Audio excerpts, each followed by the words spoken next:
ഞാൻ ഫോണിലൂടെ പറഞ്ഞതൊക്കെ നിനക്ക് ഓർമ്മയുണ്ടല്ലോ? ഉണ്ട്. അതുപോലെ പ്രതാപന്റെ മുന്നിൽ പറഞ്ഞേക്കണം. അവനെ കാണുമ്പോഴേ പേടിച്ച് ബബ്ബയൊന്നും വെക്കരുത്.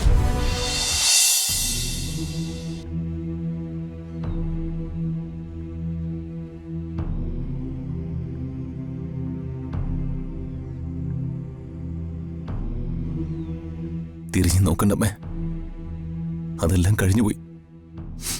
അത് നിന്നെ ഓർക്കേ വേണ്ട.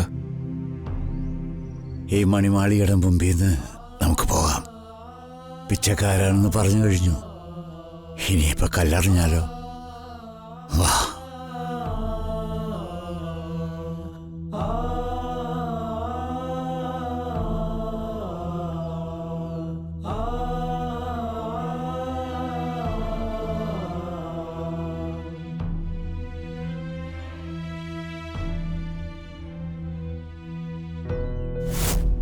എന്തൊക്കെ ഉപകാരങ്ങൾ ചെയ്താലും എത്രയൊക്കെ സ്നേഹിച്ചാലും ചില മനുഷ്യർ അവരുടെ തനി സ്വഭാവമായി കാണിക്കൂ.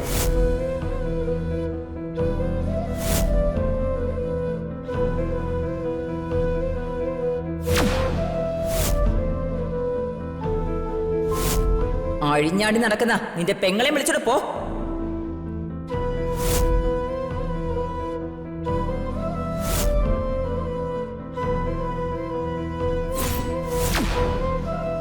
എനിക്കെന്റെ അച്ഛനെ മതി, രാജുവിനെ എനിക്ക് വേണ്ട.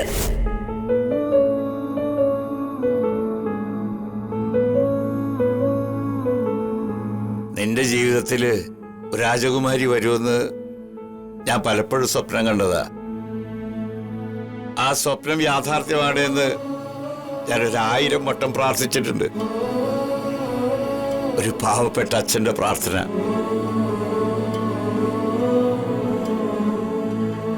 രാജകുമാരിയും രാജകുമാരനൊക്കെ വന്നു. പക്ഷെ അവസാനം എങ്ങനെയൊക്കെ ആവുന്ന ഞാൻ കരുതിയില്ല.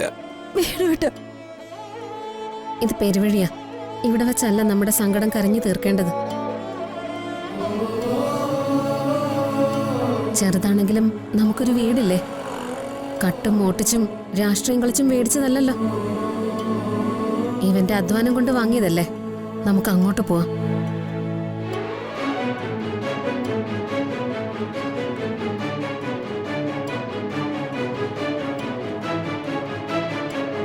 ഏട്ടാ, ഒരിക്കൽ കൂടെ ഞാൻ ഏട്ടനോട് അപേക്ഷിക്കുക, രാജുവിനെ തിരിച്ചു വിളിക്കേട്ടാ. ഋതുമോളുടെ ജീവിതം ഇങ്ങനെ തകർക്കരുത്. നീ എന്റെ അനുജത്തിയാ. നിൽക്കേണ്ട സ്ഥാനം ഞാൻ ചൂണ്ടിക്കാണിച്ചു തന്നിട്ടുണ്ട്.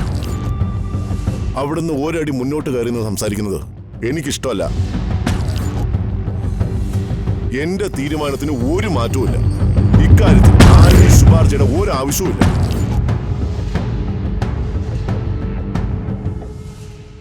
എന്റെ പൊന്നുമോളെ, നീ രാജുവിന്റെ കൂടെ പോ. ഇവിടെ നിന്ന് നീ നിന്റെ ജീവിതം തകർക്കല്ലേ. ഞാൻ ഇവിടുന്ന് പോവില്ലമ്മേ. എന്റെ അച്ഛന്റെ ജീവൻ എനിക്ക് നോക്കണം. ഞാൻ ഇവിടുന്ന് പോയാ അംബിക എന്റെ അച്ഛനെ കൊല്ലും. അമ്മയെ പോലെ തന്നെ അച്ഛനെ എനിക്ക് ജീവന. അമ്മ ഈയിടെയാ എന്റെ കൂടെ ചേർന്നത്. പക്ഷെ അച്ഛൻ അങ്ങനെയല്ലല്ലോ, എന്നും എന്റെ കൂടെ ഉണ്ടായിരുന്നു. വേണ്ട, നിന്റെ കരച്ചിലൊന്നും ഞാൻ അലിയില്ല യാമിനി. ഏച്ചു കെട്ടിയ മുഴച്ചിരിക്കൂന്ന് പറയുന്ന പോലെ എത്രയൊക്കെ നോക്കിയാലും ഉള്ളവരും ഇല്ലാത്തവരും രണ്ടാ. സംസ്കാരം ഇല്ലാത്തൊരു കുടുംബവുമായി ബന്ധം പിടിച്ചതാ നമുക്ക് പറ്റിയ തെറ്റ്. പുരയ്ക്ക് മീതെ മരം വളർന്നാൽ ആ മരം അങ്ങ് വെട്ടിക്കളയണം. അവര് അന്തസ്സും ആഭിജാത്യവും തറവാടിത്തവുമുള്ള പ്രതാപന്റെ കുടുംബത്തിൽ കയറി വന്ന് നമ്മളെ ചോദ്യം ചെയ്യുന്നു. അതും പലവട്ടം വിദ്യാഭ്യാസ മന്ത്രിയായിരുന്ന നിന്റെ മുന്നിൽ. നീ ധൈര്യമായിട്ടിരിക്കും പ്രതാപ, ഞാനില്ലേ നിന്റെ കൂടെ.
ഇന്നെന്താ വരാൻ താമസിക്കുന്നേ?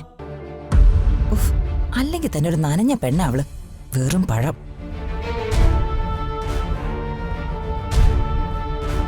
ആ, പഴമെന്ന് പറഞ്ഞ് കഴിഞ്ഞതേ ഉള്ളൂ. ദേ വരുന്നു.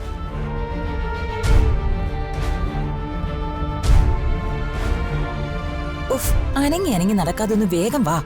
ദേ, ഞാൻ ഫോണിലൂടെ പറഞ്ഞതൊക്കെ നിനക്ക് ഓർമ്മയുണ്ടല്ലോ. ഉണ്ട്. അതുപോലെ പ്രതാപന്റെ മുന്നിൽ പറഞ്ഞേക്കണം. അവനെ കാണുമ്പോഴേ പേടിച്ച് ബബ്ബയൊന്നും വെക്കരുത്. ഞാൻ ഫോണിലൂടെ പറഞ്ഞതൊക്കെ നിനക്ക് ഓർമ്മയുണ്ടല്ലോ. ഉണ്ട്. അവനെ കാണുമ്പോഴേ പേടിച്ച് ബബ്ബയൊന്നും വെക്കരുത്. വളരെ വ്യക്തമായി, ധൈര്യത്തോടെ, ഒട്ടും പതറാതെ, ചങ്കൂറ്റത്തോടെ അവന്റെ മുഖത്ത് നോക്കി സത്യം വിളിച്ച് പറയണം. സത്യോ? അതെ, ഞാൻ പറഞ്ഞ് പഠിപ്പിച്ചിട്ടുള്ള കാര്യങ്ങള് സത്യമാണെന്ന് ബോധ്യപ്പെടുത്തുന്ന വിധം അവനോട് പറഞ്ഞേക്കണം. ഇത് കള്ളത്തരമാണെന്ന് അവൻ ഒരു കാരണവശാലും തോന്നരുത്. ഇല്ല മാഡം. നിന്റെ മൊഴി പോലെ ഇരിക്കും ആ പത്മയുടെ വിധി. മനസ്സിലായോ? എന്താടി നിന്ന് തല ഉലുക്കുന്നേ? ഞാൻ പറഞ്ഞതുപോലെയൊക്കെ അവന്റെ മുന്നിൽ ചെന്ന് പറഞ്ഞില്ലെങ്കിലേ നിന്നെയും നിന്റെ മുത്തശ്ശനെയും നിന്റെ കൂടപ്പിറപ്പുകളെയും ഞാനീ ഒരു വള്ളത്തിൽ കയറ്റി കായലിലേക്ക് വിടും. നിന്റെ അച്ഛനും അമ്മയും പോയതുപോലെ ആ വള്ളവും കായലിന്റെ കയത്തിലേക്ക് പോവും. മനസ്സിലായോ? മാടിയകത്തേക്ക്.